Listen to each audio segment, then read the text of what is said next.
তারা সেখানে বসবে। আর জান্নাতীদের মনের মধ্যে কোনো দুঃখ থাকবে না, পেরেশানি থাকবে না।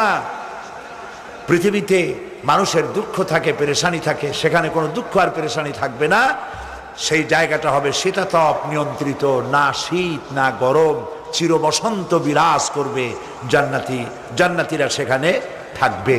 এই সুন্দর জান্নাত আল্লাহ পাক রেখেছেন মুত্তাকীদের জন্য। সুবহানাল্লাহ। কাফেরদের জন্য জান্নাত হবে, জাহান্নাম হবে চিরকাল। খালিদিনা ফিহা আবাদান, চিরকাল কাফেররা জাহান্নামে থাকবে। সর্বশেষ যে ব্যক্তি জাহান্নাম থেকে মুক্তি লাভ করবে